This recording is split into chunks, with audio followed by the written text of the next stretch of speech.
In the name of the Father, and of the Son, and of the Holy Spirit. Amen. Loving Father, once again we are, Lord, here in your presence to thank you, to praise you, to worship you, to glorify your name. Thank you, Father, for the gift of this new day. Thank you, Father, for the gift of life itself.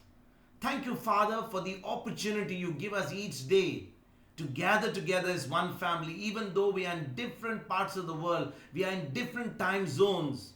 Through technology, you enable us to gather together as the body of Christ, as the church, just like the early church would gather together. You enable us through technology to gather together in this class, together in the school of the Holy Spirit. Today, once again, Spirit of God, we invite you to take complete control of everything that we do, everything that we say in this class. Not only here in this class, but every single moment of our life.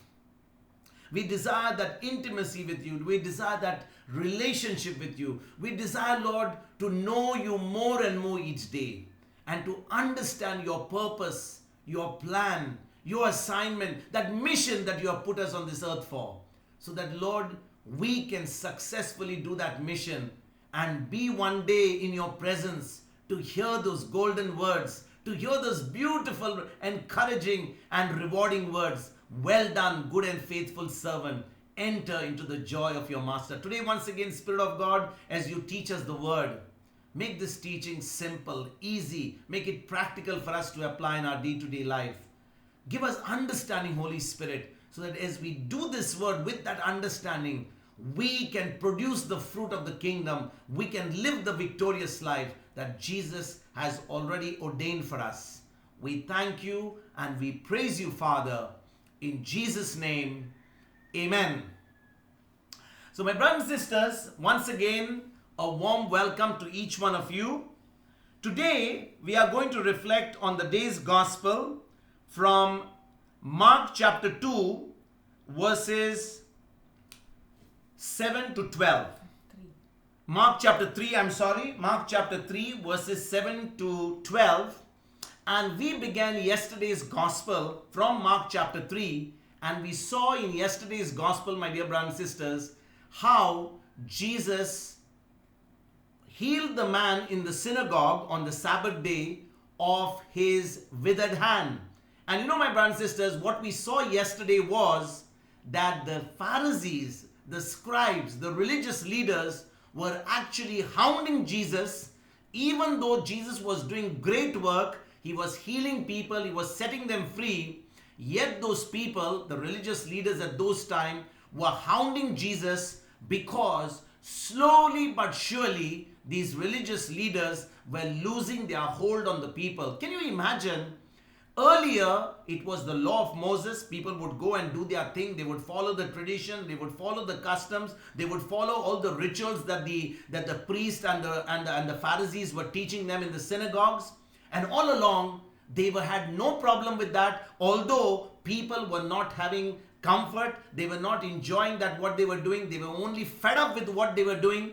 And now comes along Jesus, and Jesus says, I have come to show you love. I've come to show you mercy. I've come to show you compassion. And people start leaving these religious leaders and start following Jesus. And the moment they begin to follow Jesus, the religious leaders feel insecure. There's nobody filling their synagogues. Jesus is getting out on the streets. He's getting into the seaside. He's getting into the mountains. He's getting into the desert because he's going to preach to the people, and they are all following him because he's not like the priest. He's not like the Pharisees. He's teaching them with love. He's teaching them with compassion. He's not looking at the sinners and condemning them, but he's showing them love. He's showing them mercy and bringing all those people who have been considered as outcasts, who have been considered as publicans, who have been considered as rejects by society. He's bringing them into the fold and accepting them as a loving God. And today, my brothers and sisters, we come to today's gospel in verse number 7, where Jesus has just left the synagogue. The religious leaders, the Pharisees, are getting in touch with the Herodians. because they want to destroy Jesus. They want to put Jesus to death, because Jesus is not going to play the games of these Pharisees. He's not going to follow their theology, their doctrines. He is going to do what his heavenly Father has sent him to do. So we pick up the gospel from Mark chapter 3, verses 7 and 8. We are going to read 7 and 8 together. Jesus departed with his disciples to the sea, and a great multitude from Galilee followed him, hearing all that he was doing. They came to him in great numbers from Judea, Jerusalem, Idumea, beyond the Jordan, and the region around Tyre and Sidon. Now we must understand, my brothers and sisters, yesterday, at the end of yesterday's passage, that was Mark chapter 3, verses 1 to 6, we saw in the verse number 6 that as soon as Jesus had healed the man with the withered hand on the Sabbath day, the Pharisees collaborated with the Herodians in order to destroy Jesus. But my brothers and sisters, Jesus wasn't afraid of the Pharisees. He just withdrew from them and he went away along with his disciples to the place where it was the seaside. He left the synagogue and he did not want to stay in the synagogue anymore. He did not want to even stay around the synagogue. He just decided to go away. And this was very prudent on the part of Jesus. My brothers and sisters, Jesus' time to die had still not yet come. Jesus' time to die had still not yet come. He was sent on this earth by his heavenly Father to be the sacrificial lamb for the sins of the whole world. He was there on this earth to pay the penalty for that sin that Adam committed. And my brothers and sisters, the time to offer his life for us would come later, and he would not back off from his Father's plan for him, for his Father's mission for him. Jesus was very clear in his mind what his mission was. In the same way, my brothers and sisters, we also need to understand, whenever we are persecuted, whenever we face trials, hardships, we should know how to pick our battles. Here is Jesus, has got the full backing of the crowd. He's got the full backing of the entire congregation. People are happy with him.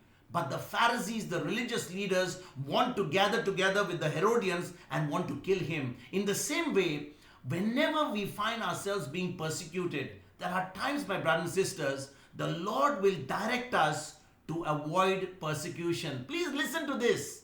Jesus is being persecuted by the religious leaders. He's being persecuted by the Pharisees, the Herodians, the scribes. They have all collaborated together because they want to kill Jesus. What does Jesus do? Is he going to take the support of the crowd? He's going to say, the crowd is with me. Because anyone had to touch Jesus, surely the crowds would have not tolerated the Pharisees. As it is, they were fed up with religion. They would now definitely support Jesus, and there would have been a riot if anyone ever touched their hand on Jesus. But brothers and sisters, Jesus doesn't want to pick a fight with the Pharisees. He doesn't want to get himself into a mix-up with the religious leaders, because he knows there is still a lot of work to be done. He knows he still has to preach the gospel to so many places. And in the same way, my brothers and sisters, whenever you and I are doing God's work and we are persecuted, don't get into an argument with people. Do not try to pick up the fight. There are times, brothers and sisters, the Lord will direct us to avoid those persecution. At other times, he will want us to face them. That's so wonderful. Please understand, there are times we will have to avoid the persecution. If we are being persecuted in one place, for example, we are working in a particular place, there are times the Lord will say, just stay there. Even though people don't love you, people are accusing you, people are giving you hardships, there is a time you just stay there, begin to operate in love, because the Lord wants you to change, wants you to be a witness, wants you to show that love to the people who don't know Christ yet. But there are times God will say, it's time for you to leave that place. It's time for you to move on. It's time for you to get up from that place and avoid the persecution. I'm going to find another place for you. So brothers and sisters, there are times when we have to face the persecution. There are times we have to avoid the persecution. That will always come when we have a relationship with God, when we begin to listen to His voice, when we begin to become sensitive to the Holy Spirit. Brothers and sisters, please understand, our life here on earth is short. Our life here on earth has got a purpose, has got a mission. Every moment when we wake up each day, every time we wake up each day, we should come to the Lord and say, Lord, what is it that you want me to do for you today? What is that assignment that you have given me? Is your assignment to you very clear? Has your purpose been known to you? Are you, when you wake up in the morning, are you sure what is there for you to do today? Or you're just going to let the time pass and let another day go in your life? Brothers and sisters, when we begin to understand what our purpose in life is, what that mission is, even when we face persecution, even when we face hardship, even when we face people coming against us, we will never back off, because our focus will be on the Lord. Our focus will be on that mission. Our focus will be on that assignment that God has put us on this earth. And in spite of the persecution, whether we have to face it or whether we have to move away by being prudent to the voice of the Holy Spirit, that will only happen through our relationship with God, through our relationship with the Word, through our time spent with the Holy Spirit. And you know, my brothers and sisters, Jesus was aware that these religious leaders were planning to kill him. They were planning to get rid of him. And this was slowly brewing among the religious leaders of those days. And for years, these religious leaders had unhindered authority. They had unhindered dominion over all the people. Can you imagine if you are working in a particular place and you have got a boss who's, say, probably holding a very high position. He's the manager, he's the general manager, and all of a sudden you are the one who's the employee. Your bosses on the top begin to spot you, and they begin to groom you for the job, for the position of your boss.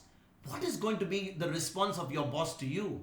How is your boss going to respond to you? Your boss is going to give you a hard time. Your boss is going to be feeling very insecure because he's been in that position for so many years. He knows the job, but somehow the people on the top are not happy with his performance. You have been spotted. Now, when you're in that particular place, when you're in that fire, how is your boss going to react to you? How are the colleagues who are around you, who now know that you're being groomed for your boss's position, the same colleagues with whom you were basically on the same level, now you're going to be eventually their boss? How are they going to react to you? You know, my brothers and sisters, when we have a relationship with the Lord will allow us to endure troubles, allow us to endure persecution, because at the end of all those persecution, when we operate in love, there is going to be a promotion. Remember the story of Joseph.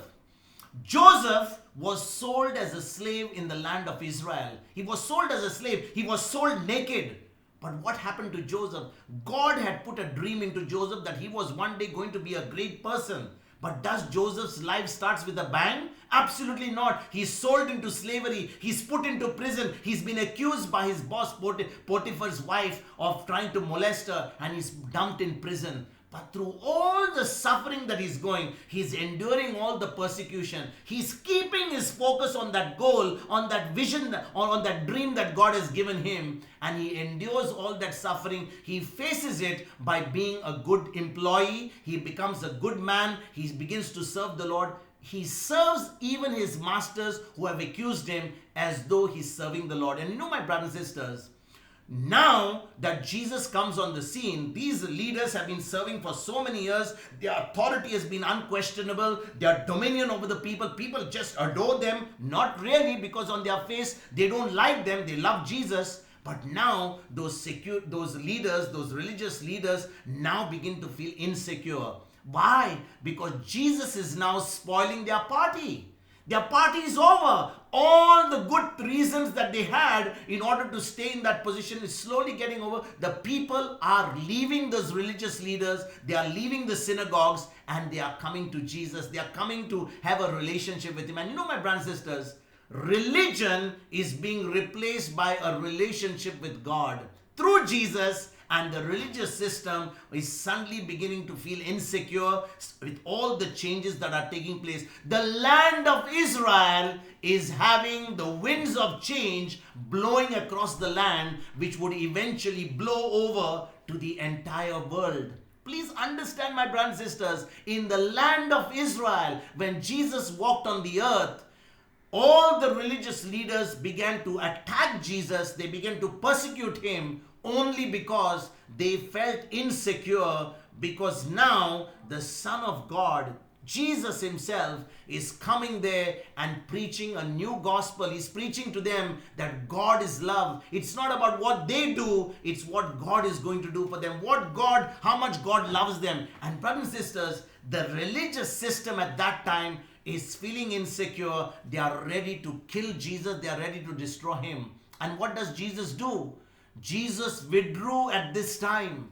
His time had not yet come. He was not afraid of those Jews and those Herodians. They could not do anything to him because he was just being prudent and following the leadership of his master, of his father. You know, my brothers and sisters, Jesus had a relationship with his father. Every day, Jesus would spend time in the night or early morning with his father. He was in close touch with his father, in prayer, in complete communication. And like Jesus, brothers and sisters, we too should choose our battles, and we should not be forced to do what God's will is put into our life. You know, when somebody tells us, you must do it, if you don't do it, God is going to be angry, you really know that that is religion. God is not angry with us. We have seen there is no such thing as a Sabbath day. I have to do this, I have to do that, I have to be here. There is no such thing. Because when you have a relationship, brothers and sisters, with this loving God, you will not do anything because you're forced. You will not do anything because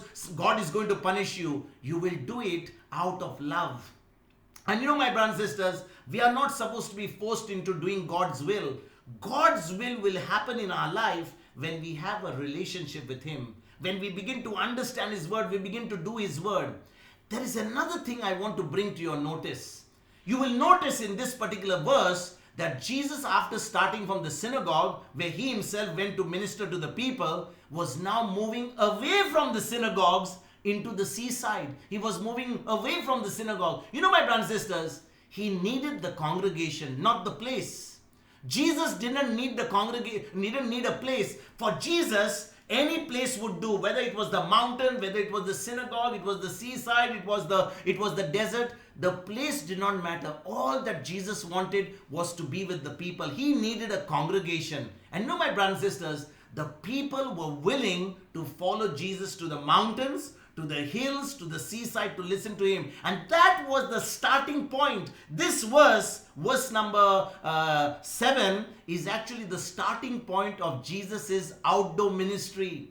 You know, all this time you read Jesus going to the synagogue, Jesus going to preach in the synagogue. But as you begin to read verse number 7 today, Jesus is shifting his location from the synagogue to the outdoor. He's going to preach outdoor now. Just think, my brothers and sisters, today we think that God's word must only be preached and taught in one particular place.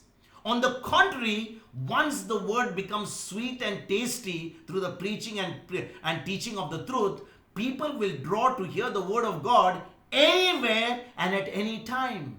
You know, there is no such thing as a fixed place. I need to go only to this church, to this particular building to hear the word of God. There is nothing like that, my brothers and sisters. The word can be taught, can be preached anytime, 365 days, and you can eat the word of God any time of the day. There is no such thing that I have to come at 12 o'clock, I have to wake up at 8 o'clock, I have to wake up at 7 o'clock. You can wake up at 2 in the morning if you're in love with the word, and you can listen to the word. Now we have it on videos, now we have it on the YouTube. You can hear the word of God 365 days, 24 hours a day. And you know, my brothers and sisters, praise God for technology. The word of God is so near to us. We don't need to go far off to the Holy Land, or we need to go to the mountains, or we need to go to some retreat center. The word of God can come right into our bedroom. The word of God can be heard right into our very homes. And praise God for technology. Today, we can do a lot of things by just listening to the word of God, putting it, planting it in the soil of our hearts, and beginning to start ministering to people. The other thing, my brothers and sisters, Jesus used miracles as a little bell to draw people to him. Can you imagine? Jesus would use healing as a bell, and we should do the same also today. Because you know, my brothers and sisters, just as Jesus went everywhere teaching and preaching and healing the people, we too should do ministry work, moving to people to begin with, And when we surely come to, they hear the truth of God's word, things will begin to change radically in the body of Christ. You know, the body of Christ today needs to go through a very radical change. You know, most of the time in the body of Christ, we begin to look at how the people in the Old Testament, they went on a Sunday to church, they went on a particular early morning to pray. Nothing of that sort. You don't hear the early church ever doing that. The early church gathered every day. They spent time in fellowship with one another. They studied the word. They began to spend their life as true living gospel preachers, as people who lived the word every single day of their life. And you know, my brothers and sisters, it's time for the church today to start living the truth and bring about a radical change in the body of Christ. Amen. Verse number 9. He told his disciples to have a boat ready for him because of the crowd, so that they would not crush him. You know, my brothers and sisters, just look at what happens. Jesus leaves the synagogue and he goes to the seaside. When he goes to the seaside, thousands and thousands of people are following. They could not be accommodated in the synagogue. Imagine the previous day or just before we read this particular verse, Jesus is in the synagogue with the scribes, with the Pharisees, with all these religious leaders. Surely in the synagogue, people must have come by a good number. But I'm sure because of the four walls that were there, the number of people that could have actually been accommodated in the synagogue would have been far less. So Jesus now realizes the crowds are growing. People are coming from different parts of the country. They're coming from Idumea. They're coming from Judea. Where else does the Bible say? They came from different parts. They came from Tyre. They came from Sidon. They came from Judea. They came from the Jordan. And you know, my brothers and sisters, as people start coming from different parts, what happens? Jesus now decides to move his ministry location to the seaside, to the mountains, to the desert. And you know, my brothers and sisters, today, not many ministers have to deal of being crushed by the people. Imagine this Jesus is preaching by the seaside. There are no walls there, but the number of people that are following him, they are ready to crush him because there's going to be a stampede. So what does Jesus tell his disciples? He says, get a boat for me, otherwise these people are going to crush me, because the number of people who want to hear him, who want to be close to him, is just growing and growing and growing each day. Today, my brothers and sisters, not many ministers have to deal with being crushed by people. Why? Because there are no crowds following them. Or secondly, even if they've got, some high position or they got some big titles, people start looking at their position, in some way or another. The security and the law and order personnel will ensure that VIP or that very special person will be far away from them, so that VIP from his motorcade can only wave and can only clap hands at the crowds. But it will never happen that they will ever be crushed, because those security guards will keep those VIPs far away. And you know, my brothers and sisters, unlike during those days when Jesus walked on the earth, people just were close to Jesus. They were touching him. There was a danger of him being crushed. So Jesus is in the boat preaching to the people by the seaside. I want you also to understand one more thing. Today, not many preachers and teachers are operating in the power of the Holy Spirit as Jesus did. You will realize today it's become only preaching and teaching and lots of philosophies being preached from the pulpit, but you don't see the power of God. You know, my brothers and sisters, when people of God are known for their miraculous power, by which they work in the miraculous power, and miraculous power works through them, they have the same thing that happened to Jesus will also happen today. People haven't changed, my brothers and sisters. Just those who minister to the people, they have changed. And that's another truth we need to bear in mind. People 2000 years ago and the people now have not changed. They are the same. Only the people who minister have changed. Jesus was the one who's to preach to them with the power and demonstration of the Holy Spirit. He's to perform signs and wonders. But the people today who are ministering are only doing talk. You don't see any power taking place from the pulpit. And that's one reason why the true gospel is required to be preached.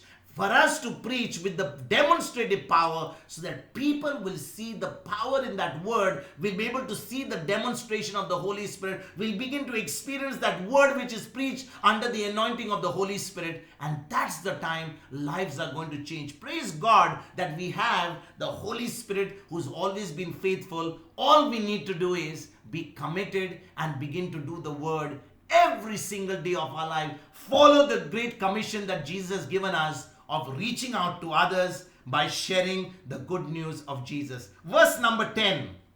For he had cured many, so that all who had diseases pressed upon him to touch him.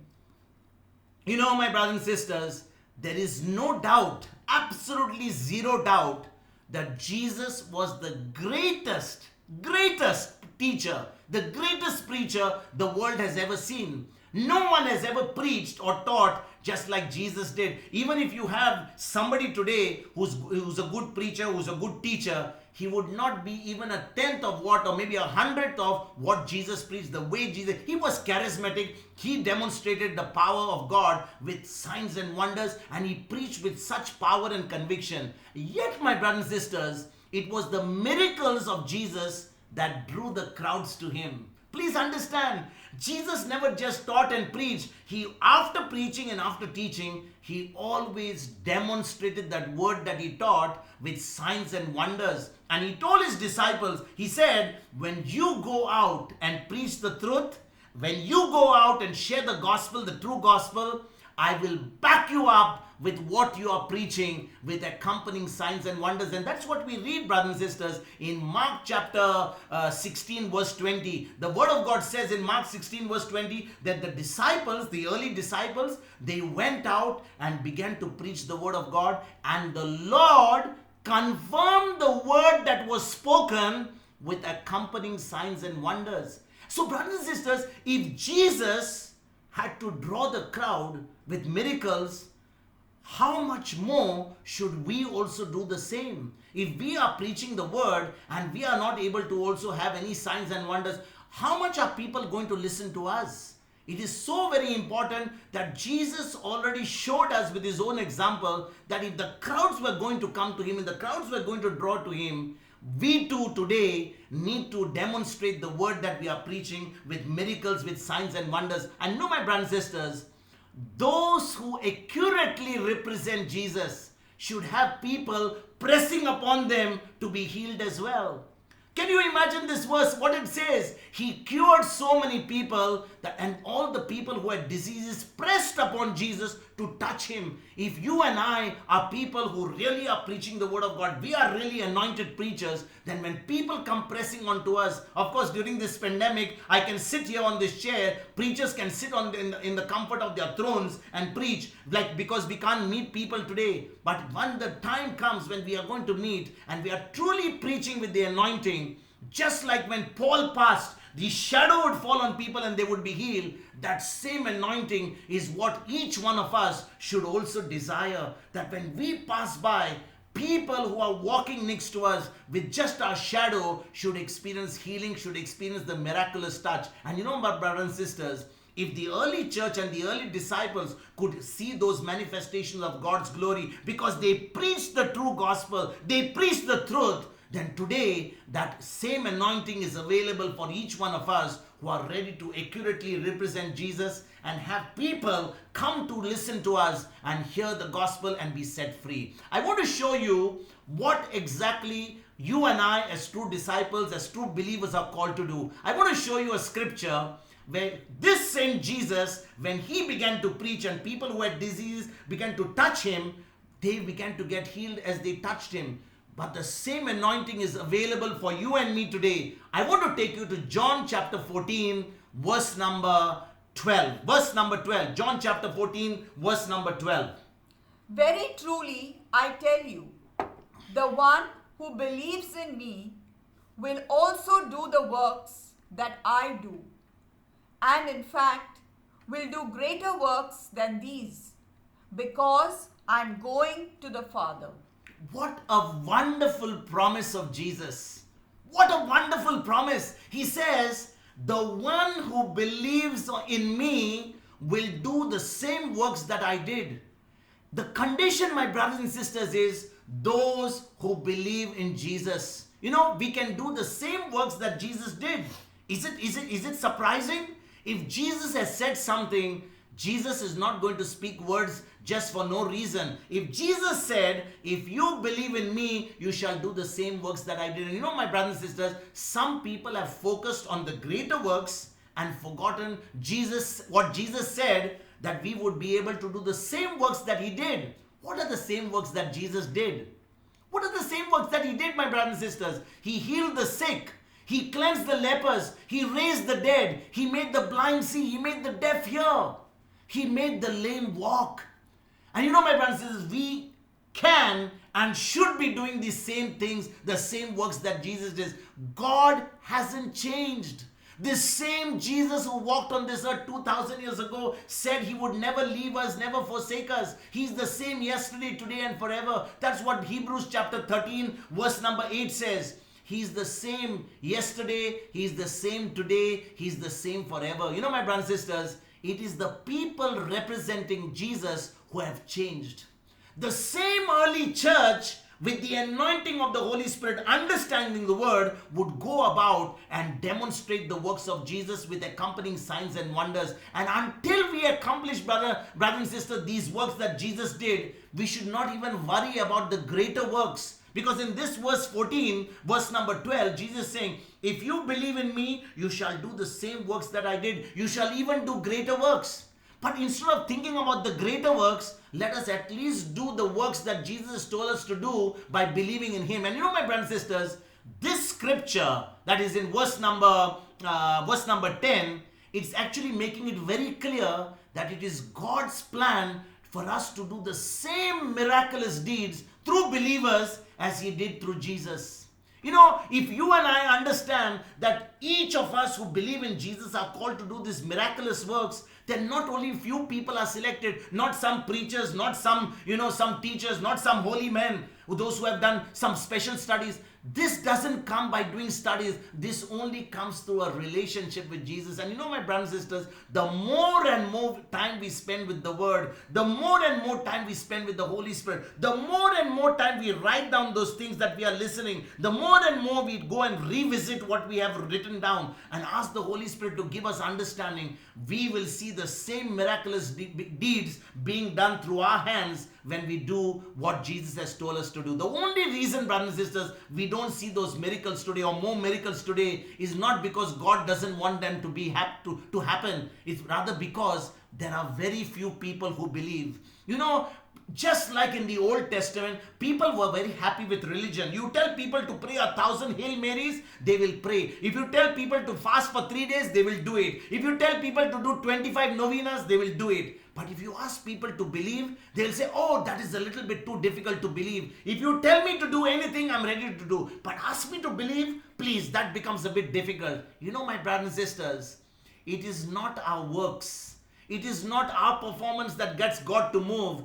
When we begin to operate by faith, when we begin to believe the word of God, then only we shall see the supernatural. We'll begin to appropriate what Jesus has done. And those who believe, brothers and sisters, God is still healing the sick today. He's raising the physically dead to physical life again. He's casting out devils. And he's also, through Jesus, through the hand of those who believe, God is using exactly what the early church did, the early Bible days. People can do the same things today. This scripture, brothers and sisters, will never fit into the theology and philosophy of those who think that miracle days are over, that miracles don't happen anymore. That is not true. Miracles happen even today.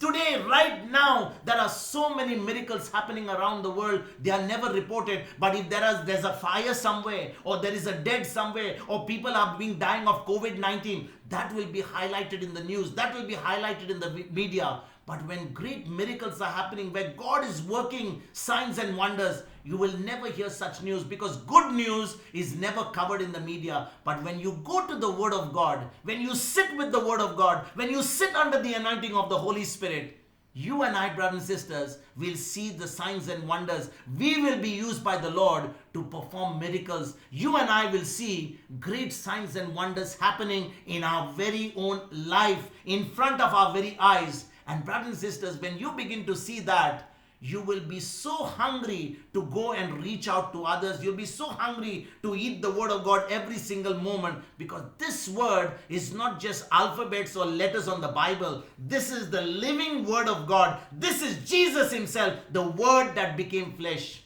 And you know, my brothers and sisters, again, further as we reflect on this gospel, there are special ministry gifts.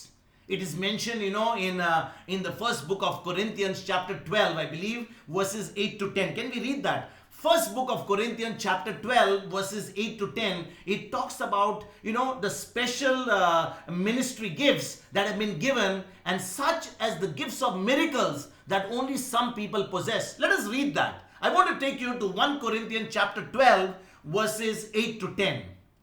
To one is given through the Spirit the utterance of wisdom, and to another the utterance of knowledge according to the same Spirit, to another faith by the same Spirit, to another gifts of healing by the one Spirit, to another the working of miracles, to another prophecy, to another the discernment of spirits, to another various kinds of tongues, to another the interpretation of tongues. So, brothers and sisters, as you begin to read St. Paul writing in the first book of Corinthians chapter 12, verses 8 to 10, which we just read, it talks about some special gifts of the Holy Spirit that have been given to a few people to do ministry work, and such as these gifts of miracle that only some people possess.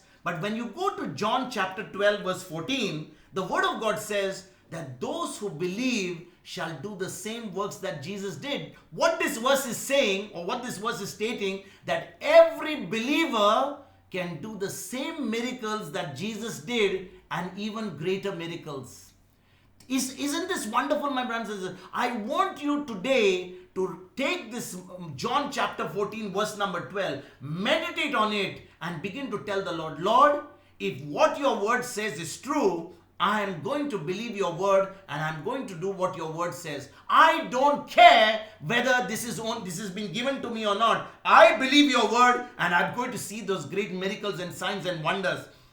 And you know, my brothers and sisters, when you and I, without quitting, without giving up, when we begin to do what the Lord has told us to do, what he has told us to do, he has given us all the examples in Mark chapter 16, verses 16 to 18. He says, believers shall lay hands on the sick, they shall recover. They shall cast out devils in my name. They shall drink any deadly thing, and it shall not harm them. They shall pick up poisonous snake. They shall speak in new tongues. These are all things that only people who believe will do. And you know, my brothers and sisters, when we go to John chapter 14, verse number 12, this verse is saying that every believer can do the same miracles that Jesus did, and even greater works. And therefore, my brothers and sisters, some people may not have a ministry of miracles, but through their own faith, they can see them operate in their lives as and when the need arises, when the Spirit directs them. Isn't this a wonderful thing? You know, many a times we could read some part of scripture, like for example 1 Corinthians chapter 12, verse 8 to 10, and say, God has given these gifts only to a few people. Yes, it has been given for ministry work. But when you begin to believe the word of God, it's not going to be something that is going to be given to you because you're doing ministry work. You're going to do it because you believe. And when a person believes, my brothers and sisters, that gift that is going to be given to you, that anointing that is going to be released from you, is only going to happen when you begin to operate by faith. You step out of your comfort zone. You go out and start ministering to people.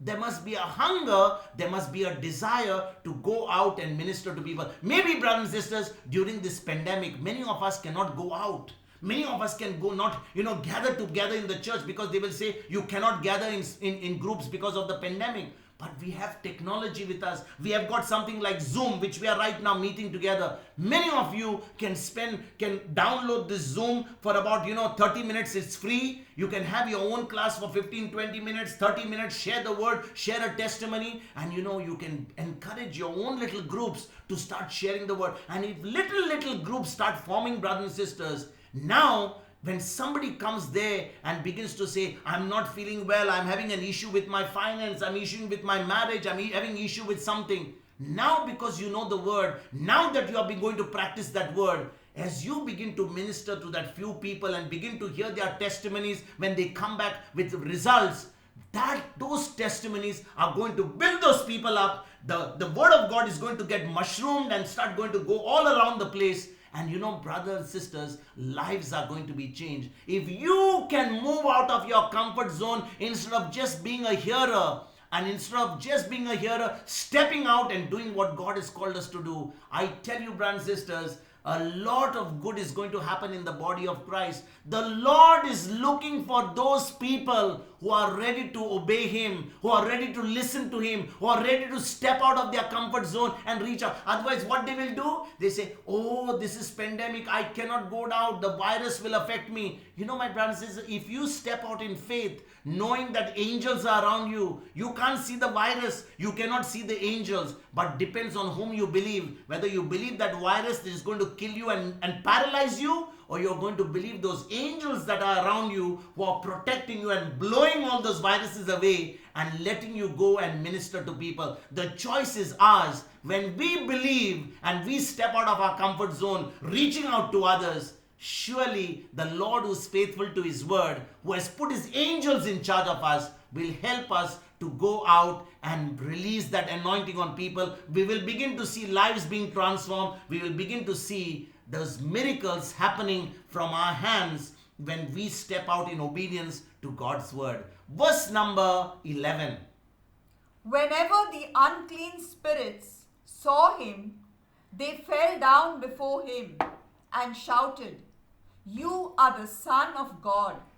In this verse number 11, we read that when the unclean spirits saw Jesus, they fell down before him and shouted, "You are the Son of God."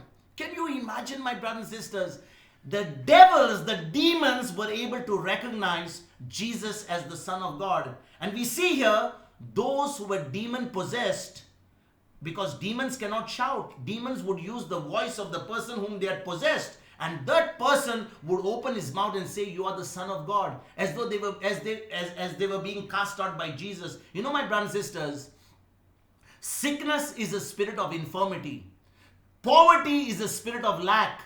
Depression is a spirit of the mind which is captivated by the evil spirit. So every negative situation is a demonic spirit.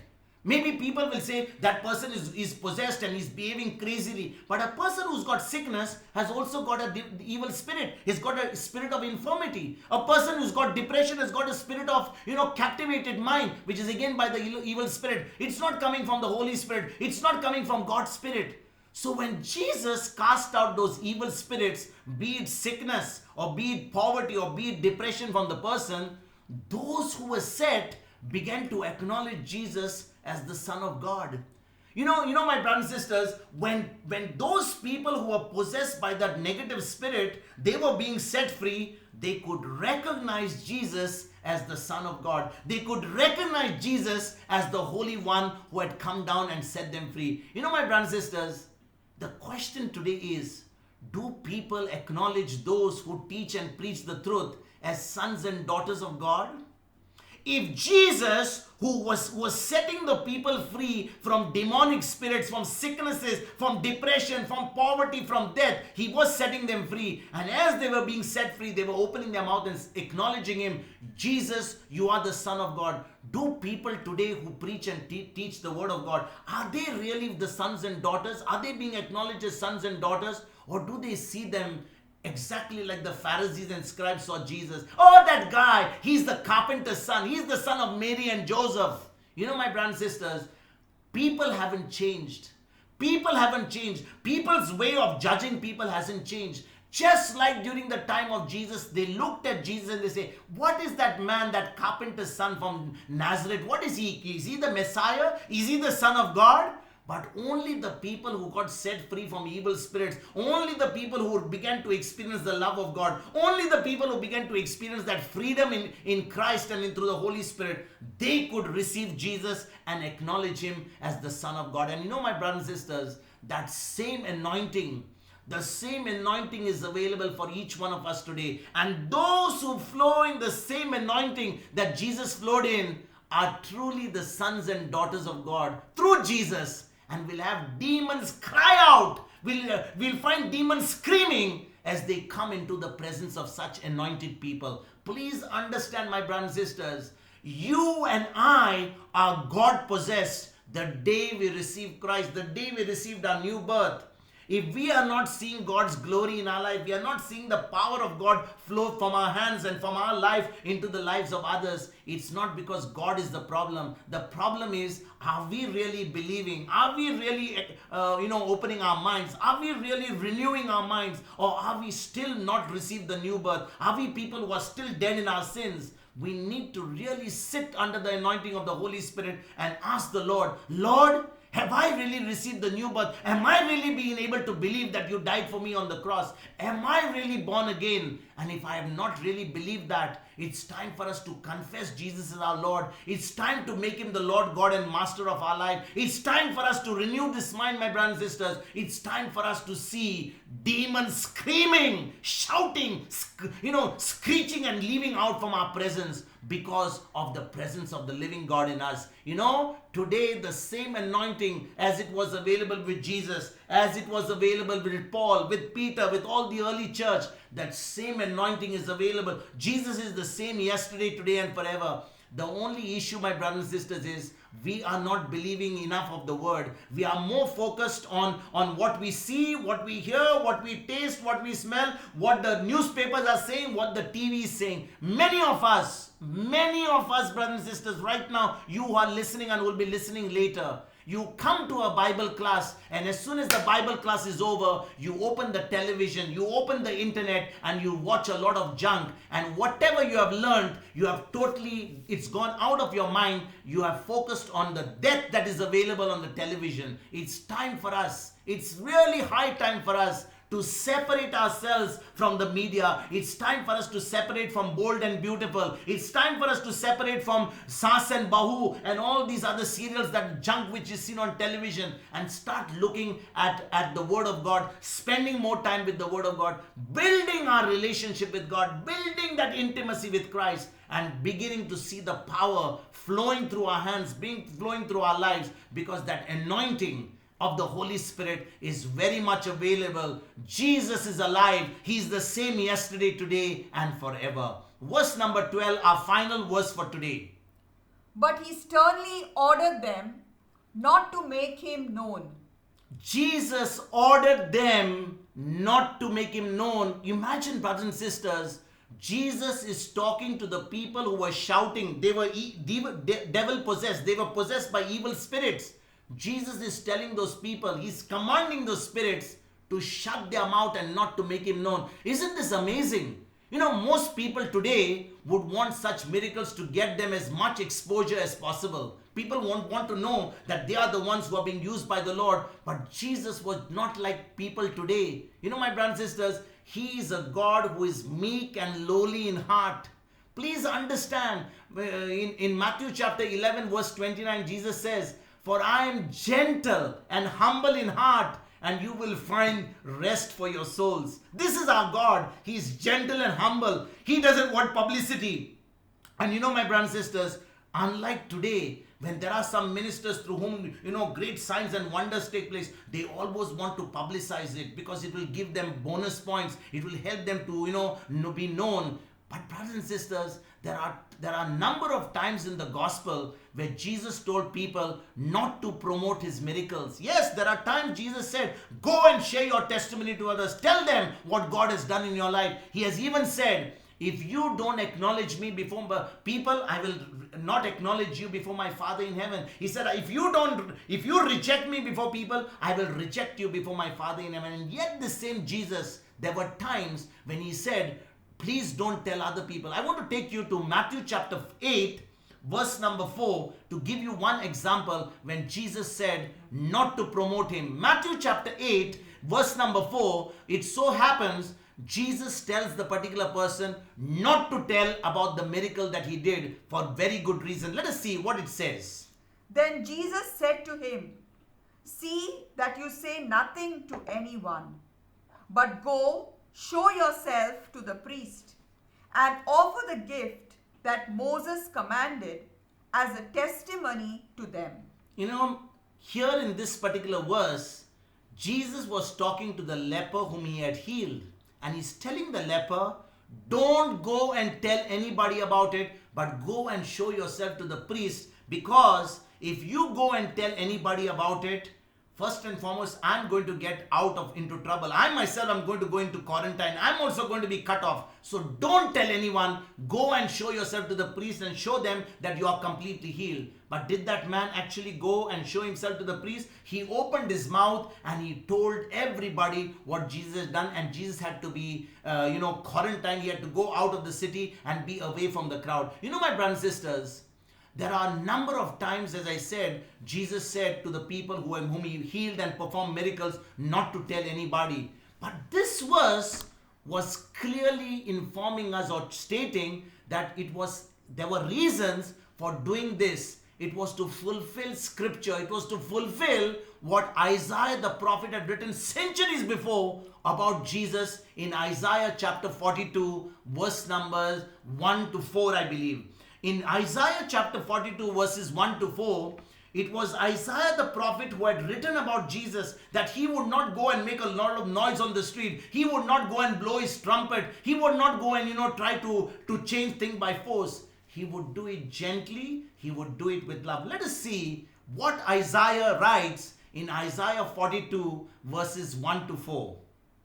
Here is my servant, whom I uphold, my chosen, in whom my soul delights. I have put my spirit upon him. He will bring forth justice to the nations. He will not cry or lift up his voice, or make it heard in the street. A bruised reed he will not break, and a dimly burning wick he will not quench. He will faithfully bring forth justice. He will not grow faint or be crushed until he has established justice in the earth, and the coastlands wait for his teaching.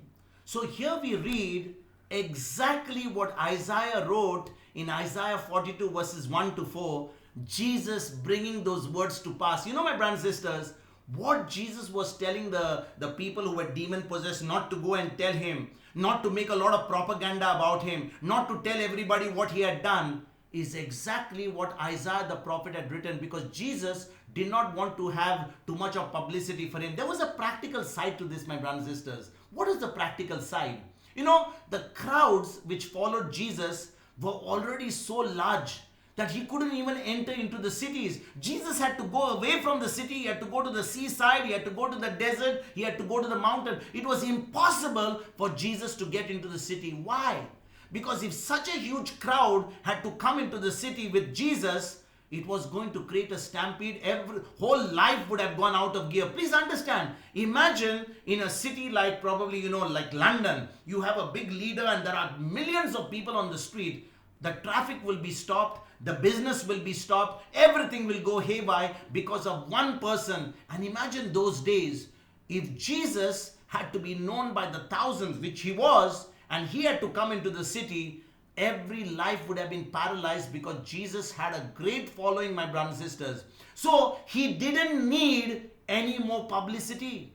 He didn't need anyone to know what miracles and signs he was doing. Already the crowd knew about it, and there were thousands and thousands who were already following him. I want to show you exactly what happens in Matthew chapter 8 verse 4. Another the example which we just read.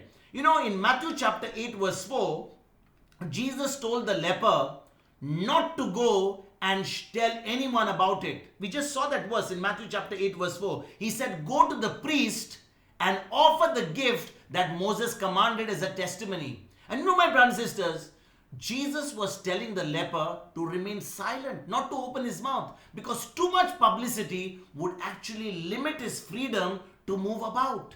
We can see what happened to Jesus when the leper opened his mouth and made so much of a news about what Jesus had done for him in Mark chapter 1 verse 45. You know, in Mark chapter 1 verse 45, the leper who was told to shut his mouth and just go into the priest and not open his mouth, he went and began to open his mouth and tell everybody. And what happened? Let us read Mark chapter 1 verse 45. But he went out and began to proclaim it freely and to spread the word, so that Jesus could no longer go into a town openly, but stayed out in the country. And people came to him from every quarter. That's exactly the point, my brothers and sisters.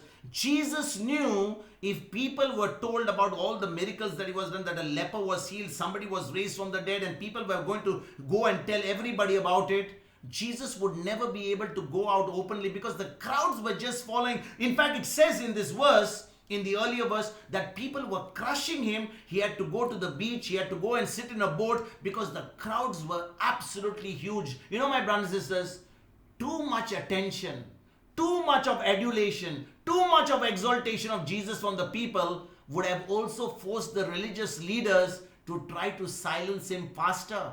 As it is, they were feeling insecure. As it is, they were feeling, that people were leaving them and all going after Jesus. And there was still so much of mission work for Jesus to fulfill. And he was only discouraging the people from trying to take him by force. In fact, in John's Gospel, in John chapter 6, after Jesus had performed the miracle of the 5 loaves and 2 fish. Remember, Jesus had taken 5 loaves and 2 fish and he had multiplied it in the mountains and he had fed the people. And what we read in John chapter 6 verse 15. In John chapter 6 verse 15, after the people saw the miracle, what did they want to do? Can we read that please? John chapter 6 verse number 15. When Jesus realized that they were about to come and take him by force to make him king, he withdrew again to the mountain by himself. So here again, my brothers and sisters, he had become so popular. Imagine if people wanted to make Jesus their king, what would Herod do? Herod himself was already insecure. He would exterminate anybody who was going to be a threat to him. And now, if the people are all following Jesus, they want to take him by force and make him a king. There was so much of work of Jesus to do, and exactly that's what happened. Eventually, Herod, in collaboration with the Pharisees, with the scribes, they came like thieves. They came like, sly people in the night. They picked up Jesus under the, with Judas the traitor, because they knew exactly where Jesus was. They came to the Kidron Valley when all the people were asleep. They picked up Jesus in the night and they arrested him, and without people knowing, on the Sabbath day, while people were preparing, people were not going out, on the Sabbath day, just before the Sabbath, which was the preparation day, they killed Jesus on the cross. You know, my brothers and sisters, in this case, in this particular incident, when Jesus said to the people, he did not want them to know, Jesus did not want the publicity from the devils. He did not want publicity of the demons. He silenced the devils, he silenced the demons, and did not even allow them to reveal his identity.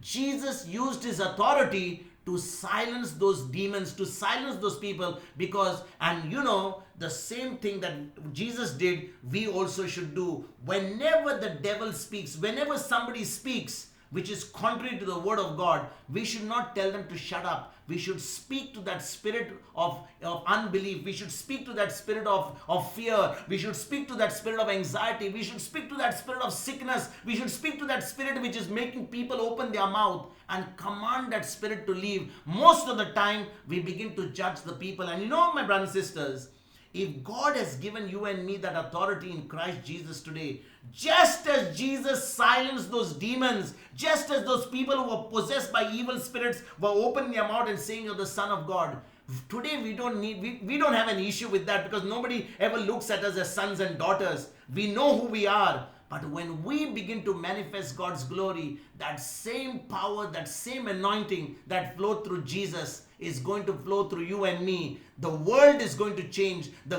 body of Christ is going to go to a radical change. We are not going to depend on people with their collars turned backwards, or we are going to look at people with some position or authority. But when we have a relationship with Jesus, we have that intimacy with God and the Holy Spirit, we will go out and demonstrate that power. We will go out and share the good news to others. We will be the bearers of good news. We will be the ambassadors of Christ to the ends of the earth. Amen. Let us pray. Father in heaven, we thank you and we praise you once again, Lord, for helping us to understand that each one of us is called to proclaim the good news of Jesus, to proclaim the gospel, to proclaim all that you have done for us. You have set us free to the ends of the earth with boldness, with courage, Lord, and under the anointing of the Holy Spirit. Today, Lord, you have taught us that this authority is not only with the few, it's not only with the chosen few, it is with every believer of the Lord Jesus Christ. Today, Lord, you have shown us that when we believe the word, when we really make the word of God our highest authority, when we spend time, when we invest time in studying the word of God, when we are committed and dedicated to the word, the same anointing that flowed over Jesus, the same anointing that flowed over the early church, the same anointing that flowed upon the apostles and the disciples of Jesus is available for everyone who believes. Today, Lord, help us to renew our mind. Help us to make that commitment. Help us, Lord, to be dedicated in order to be usable in your kingdom. So that, Lord, with this anointing, with this knowledge that you have given us through the study and through that understanding of the word, we can go and make a difference in our generation. We can make a difference to our world. We can make a difference in the body of Christ, bringing those souls in darkness from the darkness into the light by preaching them the gospel, by demonstrating the truth with accompanying signs and wonders. For this great privilege, for this great understanding, Lord, for the opportunity to be usable in your kingdom and to do the work that you have called us to do, to fulfill that mission. We thank you and we praise you, Father, in the glorious name of Jesus. Amen.